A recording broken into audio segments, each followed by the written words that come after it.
All right, we're back with Authors After Dark. I think we've got it sorted out. Technology, that's how it goes. I'm going to invite ES here. Search. Huh. All right, I think you're going to need to ask to invite, or ask to enter, because it just doesn't seem to want to let me.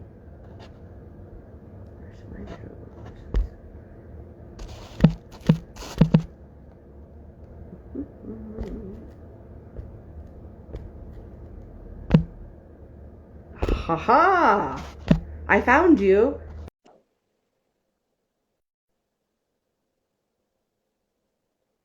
While we wait for her to join, I'm going to talk about her a little bit more. Hello! Hi. You made it. Just make sure my volume's up.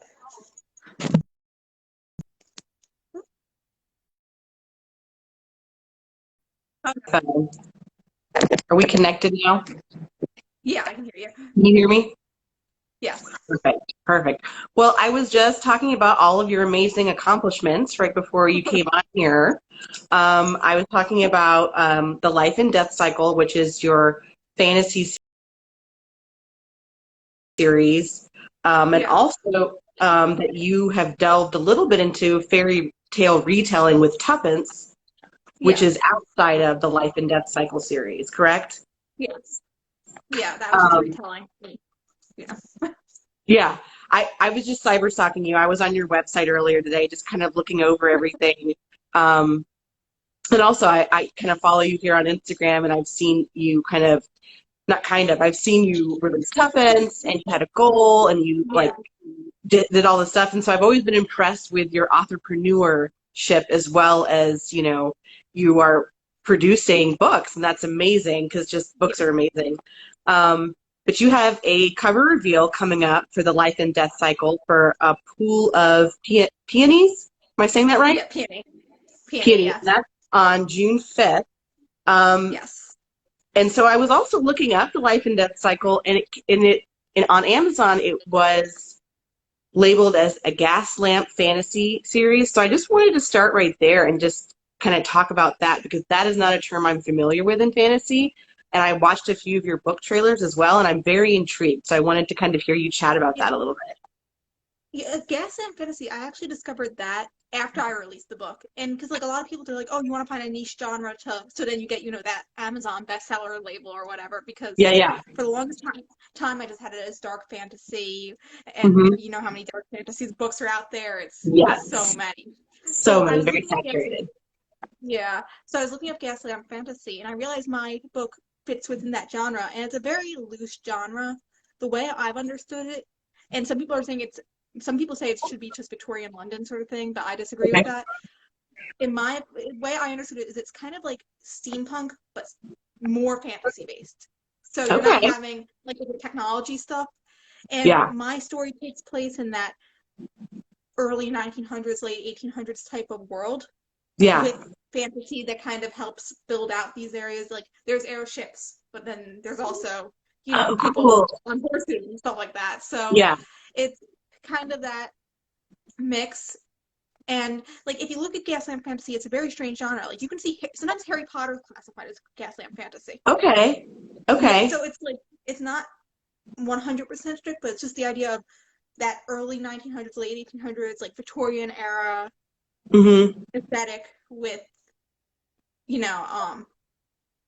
with that magical element that's more a focus point. Like I think some of the ones that I haven't read these yet, but I know A Darker Shade of Magic by B.E. Schwab is classified as that, and that one's much more, I think, traditionally like based in London and everything. But my books kind of take place, like I take elements from like the U.S. as well as elements more abroad. My audiobook narrator actually decided to go with a more like English Irish accent for the book, which I was like, that's fine, go with that. Yeah. But there's some elements that are much more US in the way it's kind of built out. That's so fascinating. I learned something new today. I did not know about gaslight fantasy, and that makes me even more intrigued about your books. And I did see that Miss Keeper's Apprentice just got audio in early May, and that is an amazing accomplishment. I still haven't done audio on my first book, and I'm going to do that this summer. I'm going to start the process, and as an indie, it takes a little bit more, you know. Yeah, it's expensive. Like for the one, it's expensive, and you just have to put the investment. And one thing is, though, as an indie, is you actually get a higher royalty, I think, than. I've heard that. Yeah, because I get a 25% royalty with the way I set it up with my narrator for every single sale. And think of how expensive audiobooks are. That's a nice chunk of change compared to an ebook or even a physical book. And the thing is, too, when you do audio, it is a little more expensive, but there is a whole niche of consumers. That is the only way they read. And especially the sales I've gotten already is insane. Like I did not. Considering the one disadvantage of I did it through Amazon's ACX platform. The disadvantage of them is that you can't really. Maybe I just didn't look at something right, but as soon as they were done approving it, the book was released. So I woke up like the morning that I had to make all these posts. I see something like, oh, my book's out. Oh wow! And I hadn't. Because your book was already out physically, so I guess they just thought they could release the Audible whenever. Yeah. So I was like, oh, I have to make all this promotion stuff for my audiobook because I didn't know it was coming out today. And now I know next time just have all my, have all your ducks in a row, basically. Yeah, beforehand. And this month has been a crazy month for me on a personal level, so it's like having that suddenly was like, whoa, okay. Okay, yeah, okay, I guess we're selling these now. Yeah. And I'm intrigued too. Have you ever thought about doing do you do any direct sales on your website for audio? You do? Well, not for audio, but for my physical ones.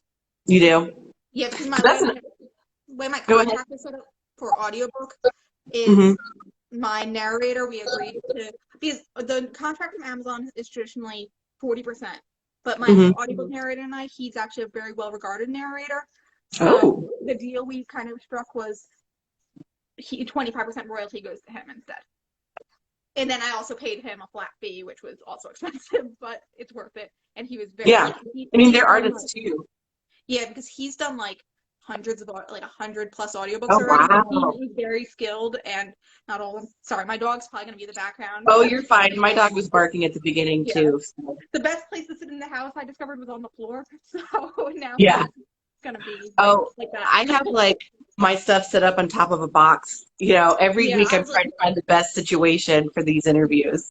Yeah, so, I was running around the house trying to find the best spot, like where was the light okay? Yeah. Oh, you're great. I can see you and I can hear you. Oh, perfect.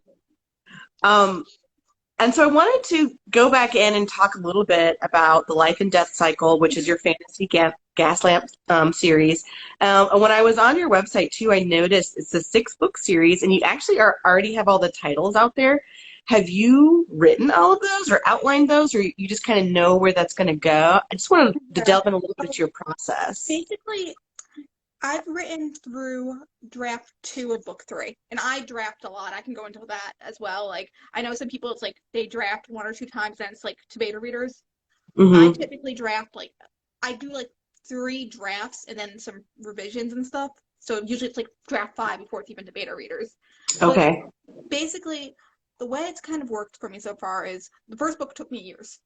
And I feel like the first book always takes you years because you don't. Yes, you're teaching yourself so much on that first book. Yeah, and the thing is, because I was working on that book for 13 years, since I was, a 13-year-old, and then realized, I got to college and I realized I'm like, okay, the stuff I wrote in high school isn't gonna work. Which and that was just me personally. I was like, because I wanted to put the best product out there. Absolutely. Yeah. So in those 13 years, though, I actually wrote an entire series. I've scrapped about 90% of that. Because originally the story, where now it takes place in a unique fantasy world and everything like that, originally the story took place, to give you kind of like where I was in my life, when I was 13 years old, that was when Twilight came out. Yes. So we talked about this in our last interview. Twilight has affected us as authors. Yeah. That was when Twilight came out. So my first book when I first wrote the series, it took place in the real world and everything. And they were teenagers in high school and everything like that.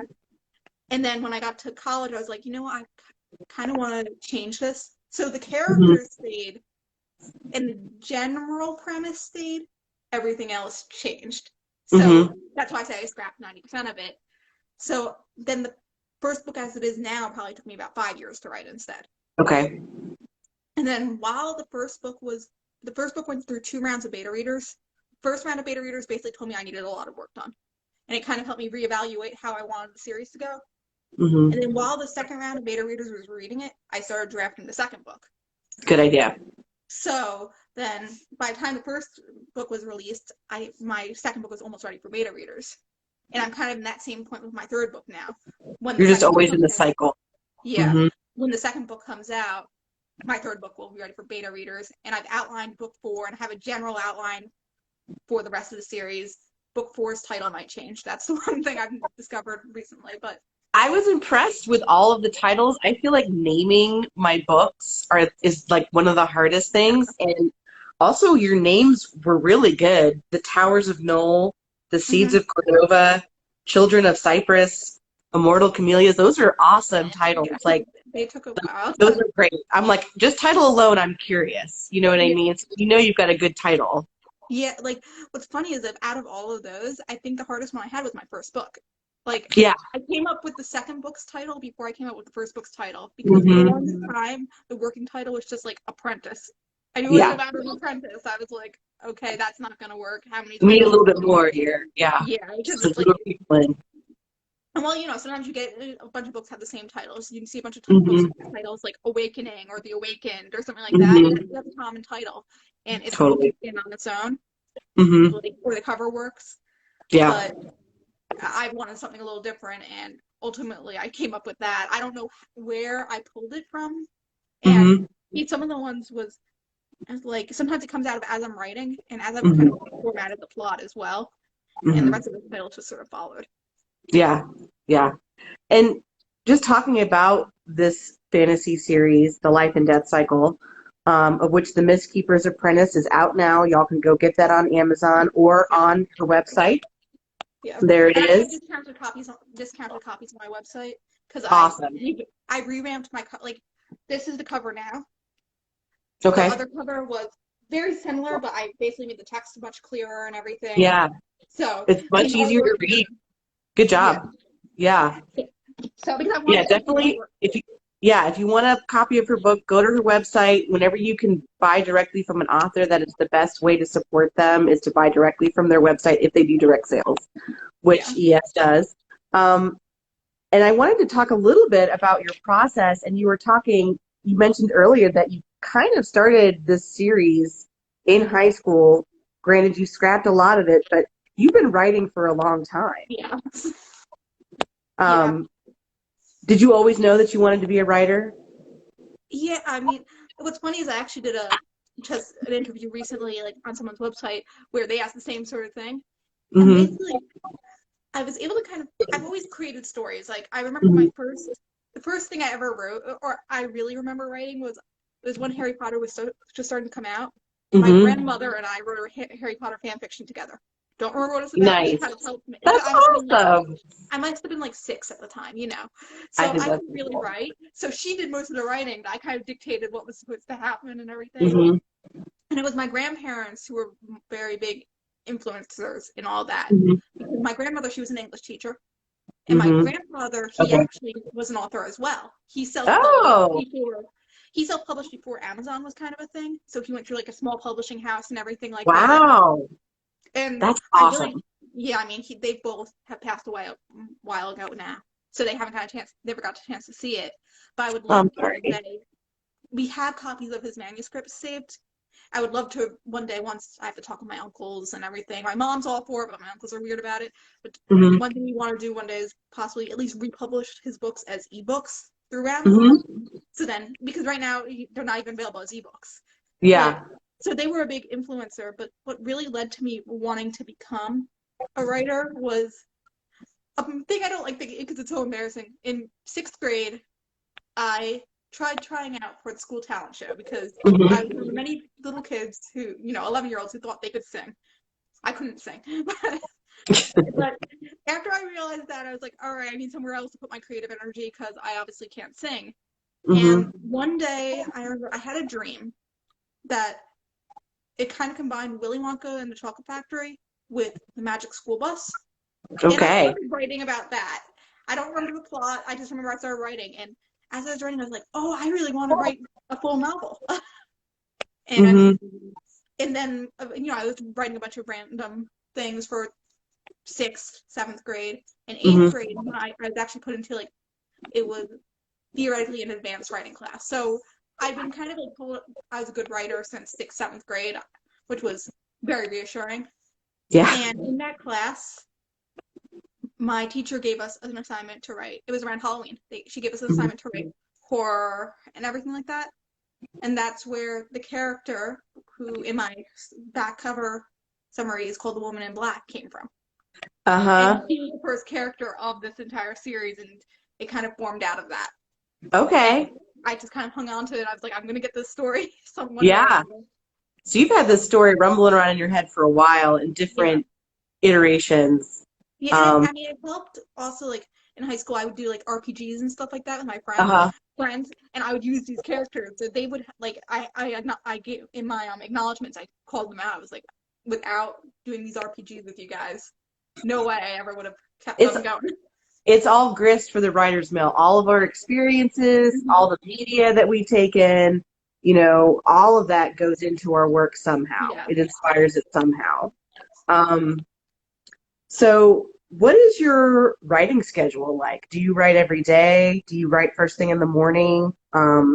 Typically, I do write every day. This month hasn't been like that. I'm studying for my professional exam for my real world job because unfortunately I have to do that too. Oh, we all got those. Yeah, that's taken precedent for the past couple weeks because it's this Saturday actually. So this is my break right now. Okay. Thank you so much for taking a break and talking with us about your writing. I'm happy to. I've been studying. I'm taking off from work this week and just studying for this exam. But typically, I'll write almost every day in the evening. I don't watch a ton of TV, so that's your. After I sit down at night and everything like that. And I was averaging before this month came around, and I was like, I have to reevaluate everything. I was averaging probably 2,000, 3,000 words a day. That's great. Even if it was just nonsense writing, but I always try to do some sort of writing to get something down on paper. But I'm actually participating. My editor is hosting something called a 1 million word challenge. So I'm trying to write 1 million words in a year. I think I'm up to 400,000. So it's I've written and some of that's editing too and everything like that. But that's so cool. Good luck with that. Yeah, I'm just something to try and hopefully get a couple things going. If anything, you'll get a book done, even if you're just writing for 1 million words. There's a book in there somewhere. I've basically finished draft 2 of my 3rd book, doing all that. And then I got a lot of Tuppence done as well when I was doing that. Yeah. So That's awesome. It's a fun challenge. They're not, it's nothing. It's all just to see what I can do. Yeah. Well, it's kind of like you are writing every day, and it just seems like this, until you have a book physically in your hand, it's kind of like, am I doing anything? So a lot of times on one of my drafts, I will print it out just to remind myself I always do that. Of what I've done, because it's so easy to be like, it's just this file on a computer. And it's really, a book is a dream you hold in your hand, Usually between draft 2 and 3, I print out a physical copy. Yeah. With this book I'm currently working on, it'll actually be between draft 3 and 4 because there's just been a lot of things I've been changing. Because, with any series, balancing all these different aspects that are coming out of everywhere. Absolutely. Difficult. And I even, some people are have asked me, they're why aren't you doing a trilogy? Why are you doing it 6 books? And the story's not going to be done in 3 books. And my editor even said to me when I said to them, I was like, just so you know, this is going to be a 6 series, a 6-book series. And they were so happy I wasn't going to try and cram everything into the last book because it's not ready yet. And we know so many trilogies that should have been 4 or 6 books, so many. Never rush the ending. Endings are so hard. Don't rush them. Yeah. So, and you talked a little bit about your editing schedule in there too. you say that you typically go to about 4 or 5 drafts before you even do a beta reader, Yes. which I only kind of can pick your brain about this because I wrote a little guest blog for your website, and I think I'm close to that. I'm about draft 4 before I let anyone else Yeah. read it. Usually, the way I see it is, and I think this current book's going to be just a few more drafts because I'm just having some trouble with like working some things out. My first draft is just, it's a mess. I don't backtrack on anything. I just write. And then typically my second draft is when I start working everything out and have what resembled more of the final product. Draft 3 is like, polishing that up, making sure I get all these little things. And usually adding some scenes in. Draft 4 is basically reading through, making sure I'm not missing those little things. Then draft 5 is really just a proofread before I send it to the beta readers. Because I want to send at least something. I don't want it to be a complete mess. I want beta readers to have a good so they're just focusing on the story, not on, he has grammatical errors here, here, and here. Yeah. And then I give beta readers a decent amount of time. My rule of thumb is 1 month for 50,000 words. Because I think that's a fair amount. Because, beta readers, they're looking a bit more at the book. And that's just for me personally. And then I send it to my editor whenever I'm on the calendar. Like my editor, I'm actually on the calendar for a couple projects now because they get picked up so much. So it's like I have deadlines I have to meet now. Wow. Like I had one side project that I haven't talked too much about yet. Called Speakeasy. That's going to be looking for beta readers very soon. Cool. And that's a spin-off from my series, basically. Yeah. It's going to be a standalone book that takes one little aspect from the Miss Cooper's Apprentice and builds it out more. Cool. Yeah. Because in the Miss Cooper's Apprentice, they visit storytelling taverns. So it's going to be about how these storytelling taverns came into existence. And the goal is to make that operate as a standalone, so you don't need to read the Miss Keeper's Apprentice. It's just a different fantasy element. But it's also a really nice intro to your world. You know, it's going to get people interested in that. So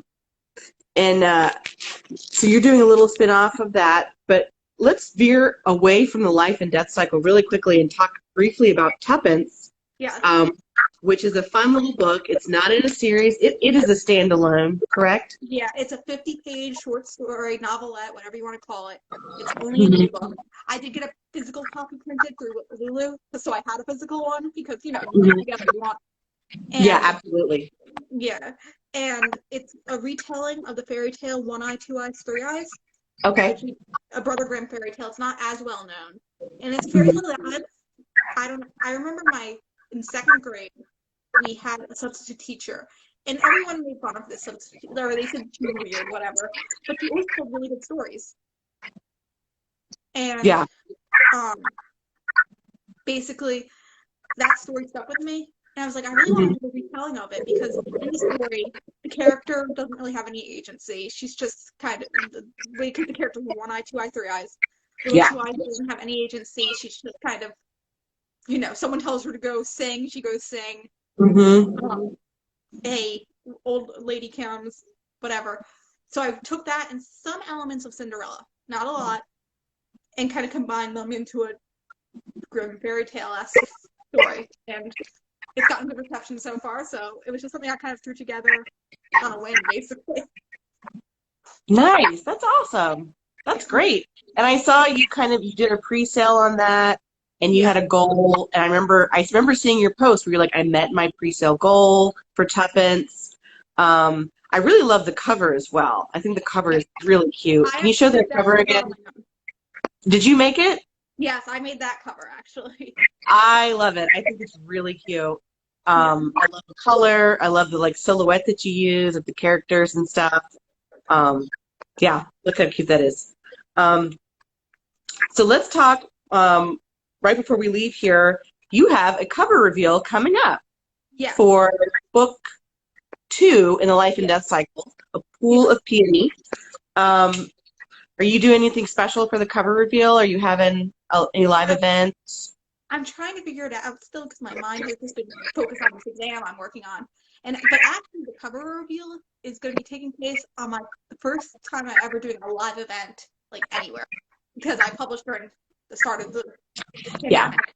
So, if anyone watching is in Tampa, Florida, I'm going to be at the Tampa Indie Book Fest Saturday, June 5th, where maybe I'll do like a live reveal there or something like that. I haven't decided about that yet. That's awesome. And I'm hoping, even though my editor still is going through my manuscript right now, they're almost done with like their second pass of it, and then they'll just proofread. I'm hoping to do is get a copy printed from Lulu of it, so I can kind of have it on display at this book fest. So people can be like, so then people can see it and be like, oh, you can pre-order from me directly right now if you're interested. Yeah.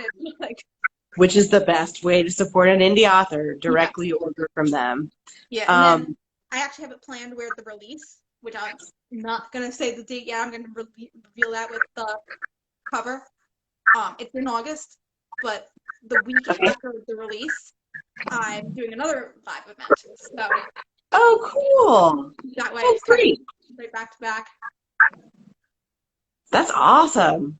I really admire your entrepreneurship and your planning, and how you kind of organized yourself. I think that's really admirable, because you do have a day job. This is like another part-time job, part-time, full-time, as I call it. It's just all the time. Basically. It's not all the time. It really is. Yeah. If you're an indie author, you sleep, read, and eat books and other authors, and I really appreciate you letting me send you that guest blog post, and I really appreciate you coming in here to chat with us about on Authors After Dark. I am so excited. I'm going to go and look up The Life and Death Cycle on Amazon right now. And you have some discounted copies on your website, you said, too, of the Mistkeepers. It's of the old editions. There's a couple ways that you can get the discount. All right, there's a very discounted hardback, and this very discounted one. So that one, I think I'm pricing it like $14 when it really sells for $20. It has a altered scene in it. Oh, cool. And it's not really. It's more so. There's a scene towards when I first published. That was towards the end of the book, where I only have 2 1-star reviews, which, I mean, I'm fine with 2 1-star reviews, but basically they were both saying that something happened in the scene that didn't happen. So I was like, I'm going to edit the scene to one benefit of being an indie author. You could edit post-publication. Yes, you can. That's what second editions are for. Yeah. Just to, clear it up slightly. And I talked to my editor about it and everything, and we're like, let's just change this wording slightly. So I discounted that one, and if you order that one, you get a I'll print out the actual real scene now and stick it into the page. Then there's ones that I have discounted that were before I did a second round of proofreading, because I got overzealous the first time I published and didn't do one last proofread check, which is it's so important. Yeah. So important. And they were no major errors. It was just like, missing a comma, missing an apostrophe, whatever. Yeah. And enough to bother me, not to bother the average reader necessarily. That would bother me too. Yeah, so then there's those that are discounted, and then those are all have the old cover, and then there's also a couple old covers with the correct manuscript in it. Awesome. That's discounted as well. So, I mean, I don't know if you'd consider it a full discount, because you still have to pay for shipping on like Amazon, but more money goes. But you're supporting you and not Jeff Bezos, and that's the most important thing, is to support your local indie author, and that's why I have real copies too. So yeah, exactly. And go to ES's website. It's available on her author profile right now on Instagram. You just click on the link; it'll take you to her website or her link tree, which has a few options. Really well organized. I might compliment you on that as well. It's very easy to navigate. But yes, buy the books directly from her and her website. Support her today. And stay tuned for the cover reveal for book 2 of The Life and Death Cycle coming up on June 5th. Thanks so much for stopping up Authors After Dark and chatting with me today. Yeah, it's been great talking to you. Yeah. Awesome. Well, we are off next week in Authors After Dark. It's Memorial Day weekend. I thought it was this weekend, as you know. I was chatting with you about it. And you're like, everyone wants it to be. We all want a 3-day weekend. I'm looking forward to it. Yeah, right. So I hope you all have a great rest of your week, and I will see you in June for the next Authors After Dark. Bye, everybody.